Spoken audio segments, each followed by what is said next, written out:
All right, regulations are another means by which a government might influence trade, right? So regulations can include rules governing an industry which might make it more difficult and or less profitable to run the industry, right? So, for example, right, environmental regulations, right?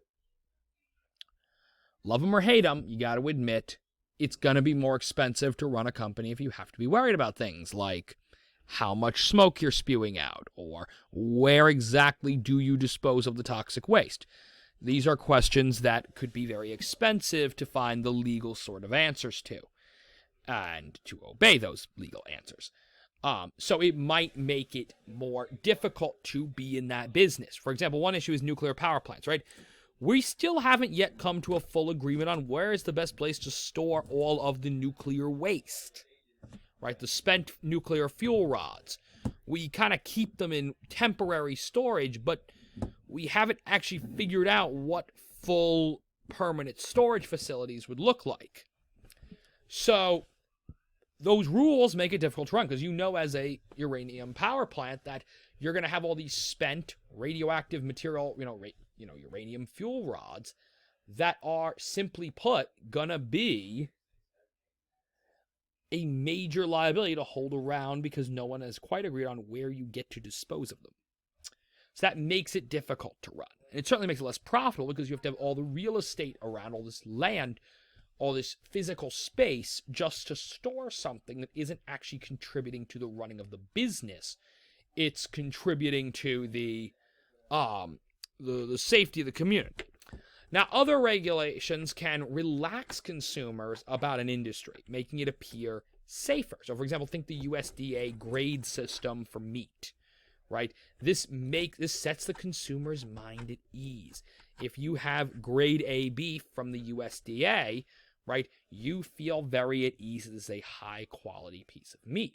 So if you're a meat producer, you're a cattle rancher or a butcher or something like that, you may be in great favor of these kind of regulations because the consumer looks at that system and now they say, oh, look, that's a quality piece of meat, I'll get it. It even lets you say, hey, look, we're selling USDA grade A beef right over here, so that's quality meat, that doesn't come cheap, kind of a thing. Requirements are another. Making a good or service a legal requirement can increase the sales thereof, like auto insurance, right? You ask the average motorist, they don't buy auto insurance because they like auto insurance. You ask the average motorist why they have auto insurance, you'll get answers like, because the man with all the multiple flashing lights told me I had to have it, or they wouldn't let me drive the car off the lot without it, or those annoying license plates that keep flapping around on the front and back of the dang-dong thing. Yeah, apparently DMV won't let me stand in a line for those unless I have one of these, right? I'm using a lot of sarcasm because that's the kind of reaction auto insurance tends to elicit out of people. And it's just that simple, right? Most people who buy it don't buy it because they want it or feel it makes them safer. They buy it because it's a legal requirement. Now, on the flip side, requiring the public to meet some requirement, age, licensure, background checks, etc., in order to access a given product or service may decrease sales of the product, right? The fact that you have to be 21 or older to buy beer or buy liquor of any kind, right? That decreases your pool of potential alcohol customers, right? The fact that you need to pass a background check to purchase a firearm decreases the pool of people who will purchase a firearm. It's that simple. Then there's the issue of grants and subsidies, right? A grant is money given by the government to a given firm or organization, often given for research or development purposes. So, for example, whatever laboratories are currently working on a COVID-19 vaccination most likely received grants of some manner from the federal government. Subsidies are frequent infusions of money from the government to a private firm, often given to prop up a dying yet valued industry. Encourage given business practice, or support an entire class of people.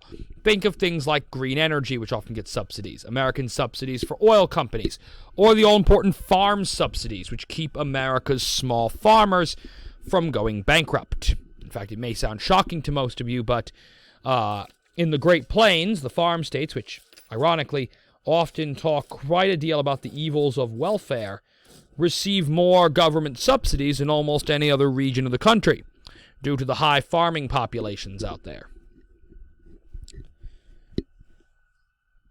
Contracts. Government contracts can provide massive financial windfall to firms who receive them.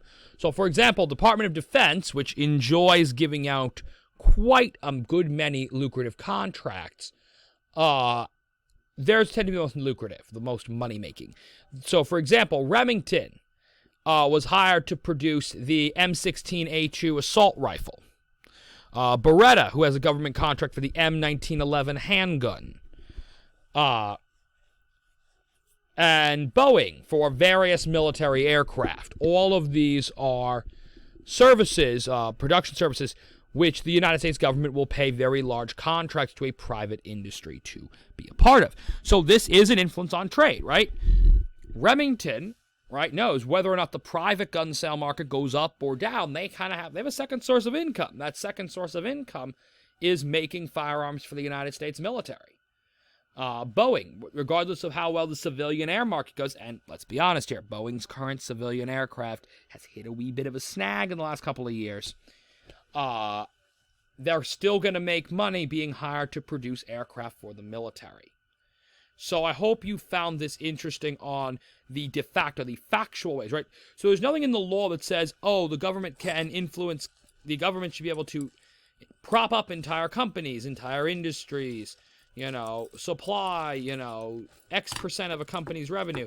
There's no law about that, but through the practice of contracts, taxes, requirements, regulations, and subsidies and grants, governments can do this. And lobbying agencies, interest groups are able to convince various elements of government what sort of interventions they should take and what they should not. So I hope you enjoyed that segment.